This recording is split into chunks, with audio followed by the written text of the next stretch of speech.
ଏହି 5ଟି ରାଶି ଯାହାର ହୋଇଥାଏ 8 ମାସ ପର୍ଯ୍ୟନ୍ତ ରାଜଯୋଗ ବନିବ। ହଁ ବନ୍ଧୁଗଣ, ଆଗାମୀ 8 ମାସ ପର୍ଯ୍ୟନ୍ତ ଏହି ରାଶିମାନଙ୍କୁ ଅଚାନକ ଧନପ୍ରାପ୍ତି ସହ ମାନ ସମ୍ମାନ ମିଳିବ। ଆମ ଜ୍ୟୋତିଷ ଶାସ୍ତ୍ର ଅନୁସାରେ ମଣିଷ ଜୀବନରେ ରାଶିମାନଙ୍କର ବହୁତ ମହତ୍ତ୍ୱ ରହିଥାଏ। ରାଶିମାନଙ୍କୁ ନେଇ ଆମେ ବ୍ୟକ୍ତିର ଭବିଷ୍ୟତ ବିଷୟରେ ଜାଣିପାରିଥାଉ।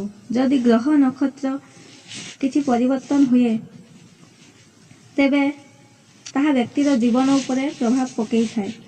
ଗ୍ରହର ସ୍ଥିତି ଅନୁସାରେ ବ୍ୟକ୍ତିର ଜୀବନରେ ସୁଖ ଓ ଦୁଃଖ ଆସିଥାଏ। ଗ୍ରହର ସ୍ଥିତି ଯଦି ଠିକ୍ ନଥାଏ ବ୍ୟକ୍ତିଙ୍କୁ ଜୀବନରେ ବହୁତ ଗୁଡ଼ିଏ ସମସ୍ୟାର ସମ୍ମୁଖୀନ ହେବାକୁ ପଡ଼ିଥାଏ।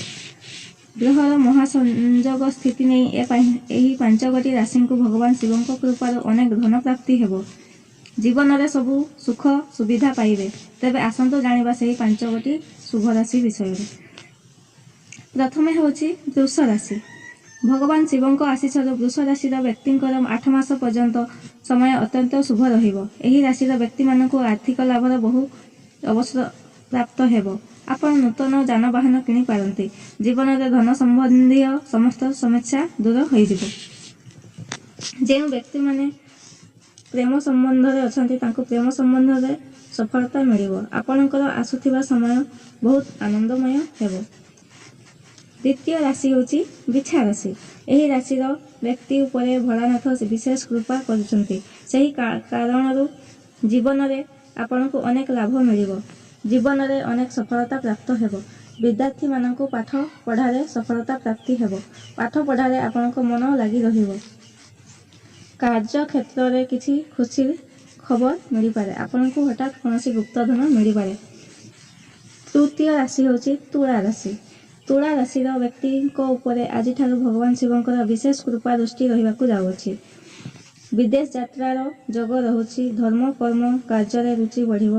ଅଚାନକ ଆପଣଙ୍କୁ ଧନ ଲାଭ ହେବାର ଯୋଗ ଅଛି। ଆପଣଙ୍କୁ ମାନସିକ ଶାନ୍ତି ମିଳିବ। ଆର୍ଥିକ ଅବସ୍ଥା ସୁଦୃଢ଼ ହେବା ସହ ଗୃହରେ ଶାନ୍ତି ବଢ଼ିଯିବ। ସୁଖ ଶାନ୍ତିର ପରିବେଶ ରହିବ।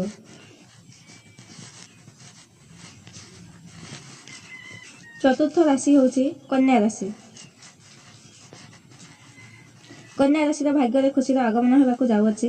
ଆପଣଙ୍କ ଜୀବନରେ ଯାହା ଦୁଃଖ କଷ୍ଟ ଥିଲା ଦୂର ହେବ। ଏହି ବ୍ୟକ୍ତିମାନଙ୍କୁ ଧନ ଲାଭର ଯୋଗ ଅଛି। ଜୀବନରେ ସବୁ ଦୁଃଖ ଦୂର ହୋଇଯିବ।